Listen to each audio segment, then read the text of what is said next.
Hello student, तो आज के इस वीडियो में मैं आपको बॉयज समझाने वाली हूँ।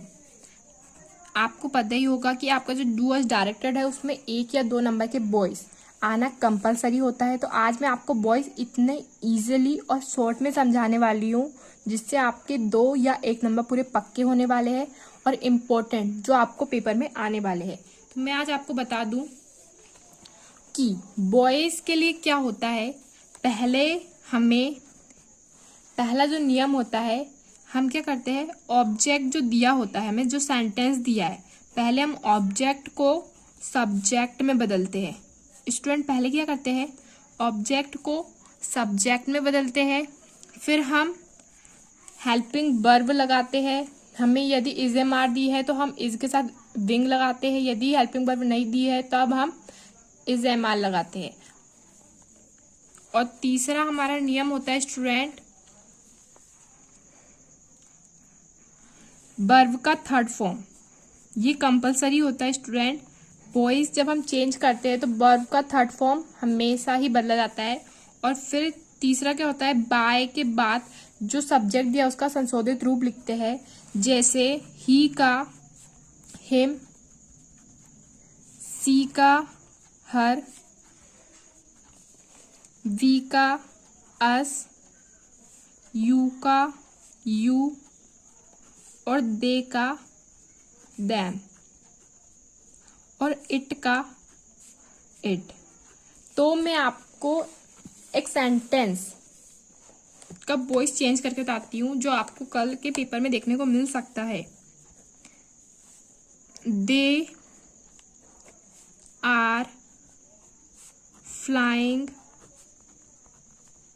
तो दोस्तों आज मैं आप सबको बहुत ही बड़ी एप्लीकेशन के बारे में बताना चाहती हूँ जो डेली हंट द्वारा बनाई गई है। इस साल डेली लर्न ने आई अचीव स्कॉलरशिप एग्जाम रखा है जिसमें पार्ट लेकर आप laptop, mobile phone, smart watch भी जीत सकते हैं। तो डिस्क्रिप्शन बॉक्स में दिए हुए लिंक पर क्लिक करके जल्दी से स्कॉलरशिप में रजिस्टर कीजिए और पाइए 50 करोड़ की स्कॉलरशिप जीतने का मौका। दोस्तों इसकी सबसे बड़ी खूबी ये है कि पहली बार किसी ने बड़े शहरों के साथ साथ छोटे शहरों, ग्रामीण भागों तक क्वालिटी एजुकेशन पहुंचाने का निर्णय लिया है और यहाँ इंग्लिश के साथ साथ हिंदी माध्यम में भी पढ़ सकते हैं।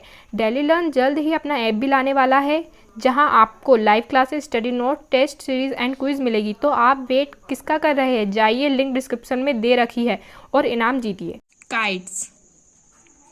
तो हमें स्टूडेंट ये हमें सेंटेंस दिया हुआ है, दे आर फ्लाइंग काइट्स। तो हमें इसका वॉइस चेंज करना है। तो मैं आपको स्टूडेंट बता दूं कि कैसे। तो पहले स्टूडेंट हमें पता होना चाहिए कि ये कौन सा सेंटेंस है। तो मैं आपको बता देती हूँ, दे आर फ्लाइंग काइट्स। तो ये है प्रेजेंट कंटिन्यूअस सेंटेंस जिसका स्ट्रक्चर होता है subject plus is am are plus verb का first form plus ING plus object plus other word. तो हमें ये दिया है सब्जेक्ट। स्टूडेंट हमें ये सब्जेक्ट दिया है, ये हमें हेल्पिंग वर्ब दी है, ये हमें मेन वर्ब दी है और उसके साथ आईएनजी है और ये हमें ऑब्जेक्ट दिया है।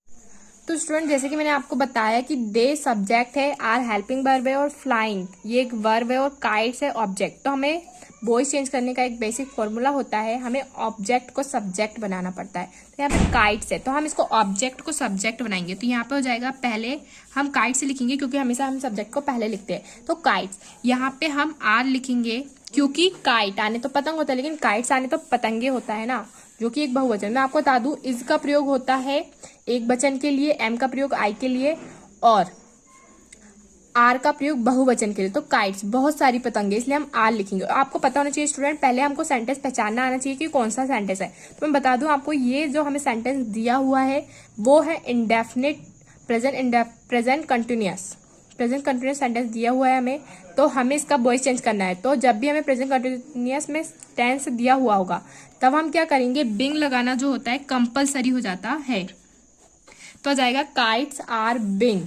अब हमें क्या करना है, वर्ब का थर्ड फॉर्म लिखना है। तो फ्लाई क्या होता है, उड़ाना। तो फ्लाई का थर्ड फॉर्म होता है फ्लू। और फिर इसके बाद बाय और जो हमें सब्जेक्ट दिया उसका संशोधित रूप, तो इसका जाएगा दैम।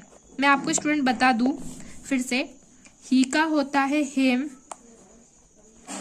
और सी का होता है हर और नैम का होता है नैम और दे का होता है दैम और इट का होता है इट।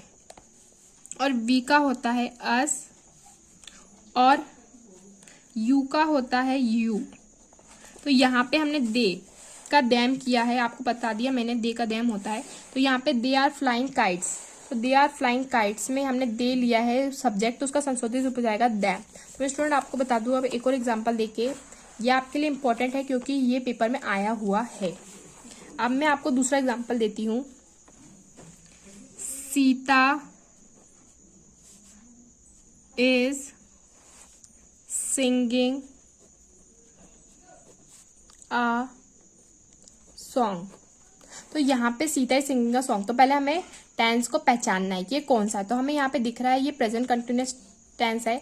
तो हम क्या करेंगे, इसमें पहले तो हम ऑब्जेक्ट को पहचानेंगे। ऑब्जेक्ट क्या है हमारा, सीता तो सब्जेक्ट है, इज हेल्पिंग वर्ब है, सिंगिंग हमारा वर्ब है। तो आ सॉन्ग क्या हुआ, आ सॉन्ग हुआ हमारा ऑब्जेक्ट। तो ऑब्जेक्ट को हम पहले लिखते हैं, तो आ जाएगा आ सॉन्ग।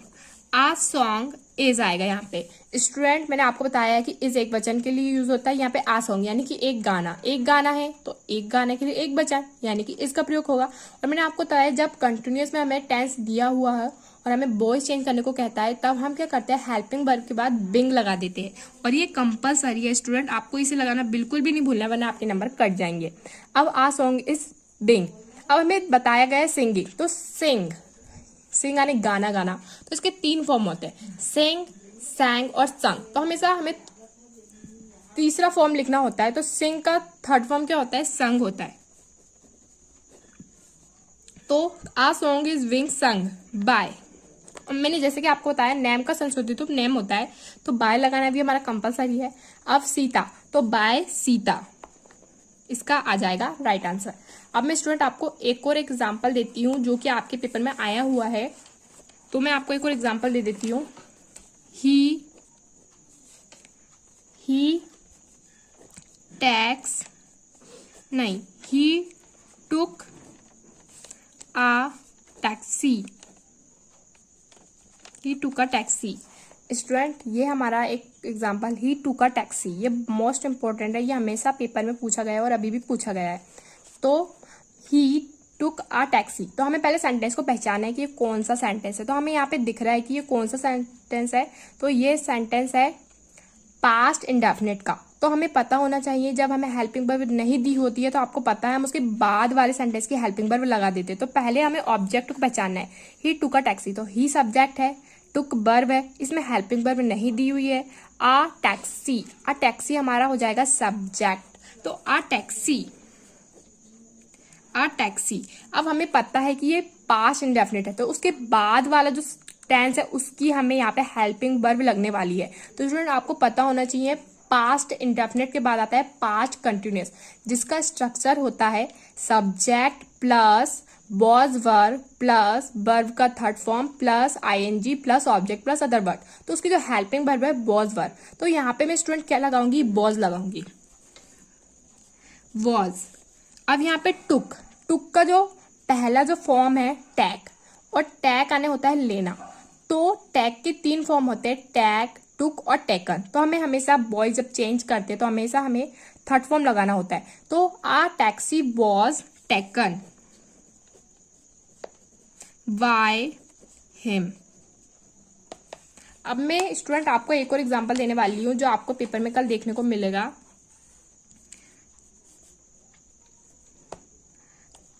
पहला हमारा ये हो जाएगा,